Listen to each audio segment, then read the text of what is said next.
नमस्ते। आप सब लोग कैसे हैं? उम्मीद करते हैं आप सब लोग स्वस्थ होंगे और खुश होंगे। आज हम जिस चीज़ के बारे में बातें करने जा रहे हैं वो एक ऐसी चीज़ है जो कि बहुत सारे लोगों को अच्छी भी लगेगी, बहुत सारे लोग बिल्कुल उस चीज़ को इग्नोर करेंगे। लेकिन फिर भी मैं अपने आसपास की एक घटना के बारे में बता रही हूँ जो कि ऑलरेडी मैं अपनी आँखों के सामने होते हुए देख रही हूँ। कि अगर अगर कोई लड़की, मैं हर एक उस लड़की के बारे में बात करूँगी एक्चुअली, किसी लड़की के साथ में अगर ऐसा हो रहा है कि उसको अपने ससुराल की तरफ से काफ़ी प्रताड़ित किया जा रहा है, उसको काफ़ी ज़्यादा हैरेसमेंट किया जा रहा है, या फिर मारा नहीं जा रहा है लेकिन मारने की जैसी हालत करी जा रही है जिसको मेंटल हैरेसमेंट बोलते हैं। बहुत कुछ ऐसे बोलते रहना जिससे कि लड़कियां मेंटली डिस्टर्ब हो रही हैं बहुत ज़्यादा। और ये एक ऐसी चीज़ होती है जो कि ना तो वो किसी को दिखा सकती है, ना वो बता सकती है, और अंदर ही अंदर वो घुट रही होती है।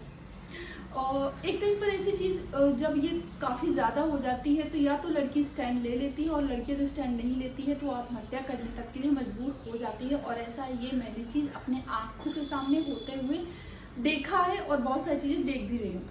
इसलिए अगर आपके आसपास कुछ ऐसा हो रहा है या फिर किसी लड़की के ऊपर ऐसा हो रहा है तो सबसे पहले तो उसको पुलिस कंप्लेन करनी चाहिए।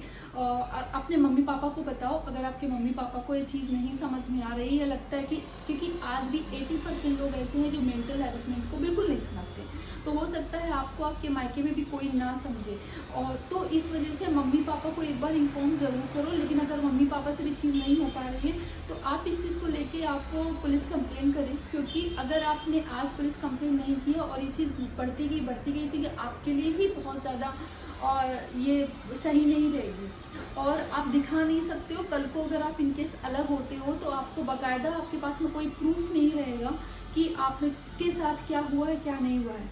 तो अगर आपको मारा जाता है, अगर आपके ऊपर हाथ उठाया जाता है तो आप 100% कंप्लेन करिए, और नहीं भी उठाया जाता, मेंटल हेल्थ किया जाता है, तब भी आप पुलिस को जाकर फर्स्ट इन्फॉर्मेशन तो ज़रूर दीजिए कि मेरे साथ ऐसा ऐसा हो रहा है। और ये भी ज़रूरी नहीं है कि पुलिस वाले आपके घर पर आकर आपके यहाँ पे किसी को धमकी दें या फिर किसी को बोल के जाएं। आप साइलेंस तौर पे भी आप इस तरह की कंप्लेन कर सकते हो अपनी सेफ्टी के लिए।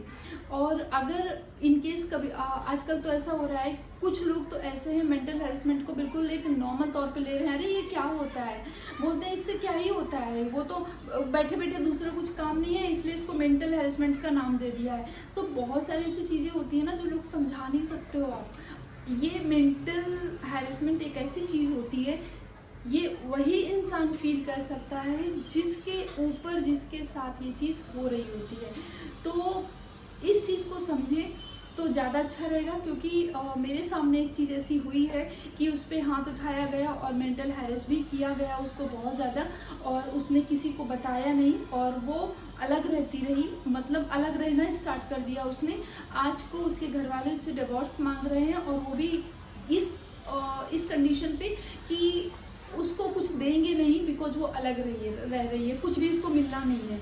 और ना ही उसको बीच में कोई भी एक्सपेंसेस दिए जा रहे थे, ना कुछ भी दिए जा रहे थे। वो थोड़ा बहुत कर करके अपनी रोजी रोटी चला रही थी, और अभी अगर उसको कोर्ट में जाना पड़ रहा है तो वही बदनाम हो रही है कि तुम अलग रही हो, कि तुम मेंटल हेल्थ जैसा। मतलब वो बोल रही है कि मैं बहुत ज़्यादा परेशान हो गई थी, मैं पागल जैसी हो गई थी, मैं अगर अलग नहीं होती तो मैं आत्महत्या कर लेती, क्योंकि उसने अपने घर वालों को बताया, अपने मायके वालों को बताया, लेकिन कुछ दिखाने के लिए नहीं था। और लड़का जो था वो बहुत ही ज़्यादा मैनिपुलेटिव था। उसने उसके मम्मी पापा तक को अपने फेवर में कर लिया था कि आपकी लड़की बात बात पे बुरा मान जाती है, आपकी लड़की ये करती है और आपकी लड़की रिश्ते नहीं निभाती, आपकी लड़की, मतलब इतने ज़्यादा उसके अगेंस्ट कंप्लेन कर दिया था कि कोई भी घर वाला उस पर यकीन करने तक के लिए तैयार नहीं था, क्योंकि लड़की ने पहले अपने पेरेंट्स को नहीं बताया, लड़के ने उसके पेरेंट्स को बताया। तो ये चीज़ बहुत उल्टी हुई, और वो लड़की आज की डेट में बहुत ज़्यादा परेशान है। और उसको देखते हुए ही मैं आपको बता रही हूँ कि कोई भी चीज़ हो तो अपने मम्मी पापा को इन्फॉर्म ज़रूर करें, लेकिन अपनी ज़िंदगी की रिस्पॉन्सिबिलिटी आप खुद लें। आप नाबालिग नहीं हैं, आप अपने डिसीजन ले सकती हैं। आपको आपकी ज़िंदगी के लिए जो चाहिए आपको क्विक एक्शन लेना पड़ेगा, वरना आपके पास में बाद में कोई प्रूफ नहीं रहेगा। और कोर्ट की तरफ से भी रूल्स रेगुलेशन हमेशा हर साल चेंज होते रहते हैं, तो आप कोई भी चीज़ के लिए आप कोर्ट पर भी नहीं जा सकोगे। तो इसलिए जो करना है आज करें, अभी करें। और इस चीज़ को लेके किसी के साथ भी एक्चुअली कुछ लड़कियां होती है ना जो इन लॉज के अगेंस्ट, अपने हस्बैंड के अगेंस्ट बहुत ज़्यादा वो कर देती हैं कि दूसरे इल्ज़ाम लगा देती हैं, दहेज प्रथा लगा देती हैं, वो ऐसा वैसा। उस कंडीशन को देखते हुए, जो मैं अभी अपनी आंखों के सामने देखते हुए, मैं यही बोलूँगी एक्चुअली कोई तो रीज़न है। लड़कियां पहले से अलर्ट होना चाहती हैं, इस वजह से वो इस तरह के गलत इल्ज़ाम लगा के अपने पैसे निकालती हैं, जो भी उनका शादी में खर्चा हुआ है, और वो अलग होना चाहती हैं, क्योंकि लड़के डिजर्व करते हैं कुछ। मैं अपनी आंखों के सामने जो देख रही हूँ, मैं उसकी हकीकत बयां कर रही हूँ। वो ससुराल वाले उस लड़की के पीछे इतना एलिगेशंस लगा रहे हैं बिकॉज ऑफ उसके पास कोई प्रूफ नहीं है। दैट्स वाई कि अगर हमने इसको प्रताड़ित किया था तो इसने कंप्लेन क्यों नहीं करी, ये अलग ही क्यों रह रही है, सिर्फ कंप्लेन क्यों नहीं करी इसने तो नाम के लिए शादी करी, इसने तो ऐसा। तो उस लड़की के अगेंस्ट ना मैं जितना बताऊंगी उतना कम है एलिगेशंस। उस लड़की को कैरेक्टरलेस तो सबसे पहले साबित किया गया था, ये तो कॉमन है। जब कोई लड़की अकेले रहती है और अपना खाने भर के लिए भी कमा रही है ना, और ससुराल में नहीं रह रही है, और ससुराल वाले अगर पीछा छुड़ाना चाहते हैं तो सबसे पहले उसकी कैरेक्टर पर उंगली उठाएंगे, ये कॉमन है।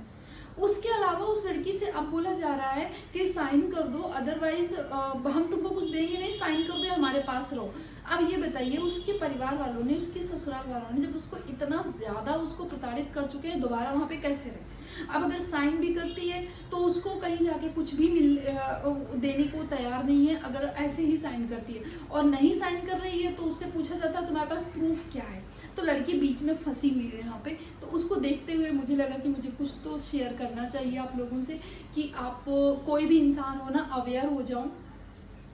और आज की डेट में जब ऐसे होती है ना चीज़ें, प्रूफ नहीं है और ये वो दुनिया भर की चीज़ें, तो क्या होता है ना, शादी है कोई बिजनेस नहीं है यार जो कोई प्लानिंग करेगा प्रूफ रखने के लिए। घर पे सीसीटीवी कैमरे कोई लगवा के नहीं रखता कि मेरा पति मुझे मारने वाला होगा, चलो सीसीटीवी कैमरे लगवा के हम पहले से रखते हैं, या झगड़ा करने वाला होगा चलो पहले से रेडी हो जाते हैं, चलो फोन को कैमरा ऑन करके रख देते हैं, कुछ बोलेगा तो सुनाई। ये शादी नहीं बल्कि बिजनेस होता है। तो शादी तो होनी ही नहीं चाहिए फिर तो। अगर बिजनेस की तरह ही प्रूफ देना है हर एक चीज का, तो फिर शादी होनी ही नहीं चाहिए। फैक्ट है, मैं समझ सकती हूँ कि बहुत सारे लोग एलिगेशंस, लड़कियां भी बहुत गलत लगा देती हैं लड़कों के ऊपर, लेकिन वो 1-2% ही लड़कियां होती हैं जो गलत एलिगेशंस लगाती हैं। 98% लड़के डिजर्व करते हैं। क्योंकि मैं अपने सामने देख रही हूँ ना, तो मुझे सच में बहुत बुरा लग रहा है कि वो लड़की करे तो क्या करे अभी इस वक्त।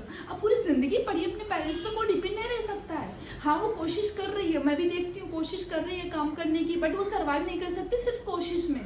तो क्या वो जो शादी का खर्चा हुआ है वो भी ना ले? वो क्या सम टाइम के लिए उसके परिवार वाले उसके ससुराल वालों को उसकी हेल्प नहीं करनी चाहिए? एलिगेशंस लगा के उसको तुमने कहीं का नहीं छोड़ा है कि वो दोबारा शादी कर ले। चलो शादी छोड़ यार, कि कम से कम वो अपने मायके में अच्छे से रह सके, तुमने इस लायक भी उसको नहीं छोड़ा है। और वो अलग से उस पर इतने सारे एलिगेशंस लगा डाले हैं कि वो लड़की मोहल्ले में बाहर तक नहीं निकल पाती है, घर पे रहती है वो लड़की।